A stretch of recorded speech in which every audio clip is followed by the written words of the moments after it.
Le franc CFA brûle nos poches, il brûle notre avenir. Toute personne qui est dotée de raison doit brûler le franc CFA. Le franc CFA brûle notre avenir. Tous les matins, chaque jour, de 1960 à maintenant, lorsque Sékou Touré a dit non au franc des colonies françaises d'Afrique, lorsqu'il a dit non en inventant sa propre monnaie, qu'est-ce que la France a fait? Elle a imprimé une monnaie pour pouvoir ruiner l'économie de Sékou Touré. Alors il y a longtemps, ça fait trop longtemps que la France brûle notre avenir. Alors brûler le franc CFA, c'est un acte symbolique. Et tout jeune doté de raison doit être capable de pouvoir le faire. Qui fixe la politique monétaire de nos pays. On a dit que nos pays étaient indépendants. Mais si nous sommes indépendants, pourquoi l'ancien colon qui a mis sa langue dans nos bouches et dans notre mental et dans notre culture doit nous imposer une politique monétaire, une marche à suivre? Nos pays sont indépendants.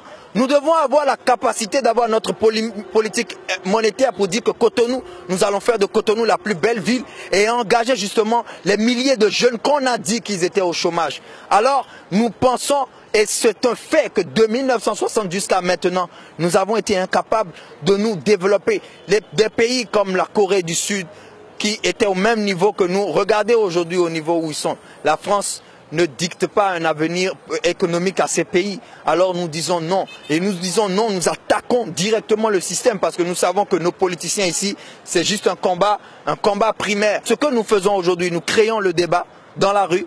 Nous faisons en sorte que le débat quitte les hôtels, quitte les salles de conférence pour que la jeunesse en majorité, le peuple, puisse être capable d'avoir conscience du débat. Donc nous créons le débat simplement parce que nous avons déjà eu tous les leaders africains qui ont touché le problème ont été assassinés. Nous faisons le combat de notre génération. Nous expliquons à chaque paysan qui sont dans nos hameaux qu'ils travaillent pour la France et qu'ils ne travaillent pas pour leur pays. Et c'est ce que nous faisons. Une jeunesse mobilisée, elle est plus forte qu'une bombe atomique.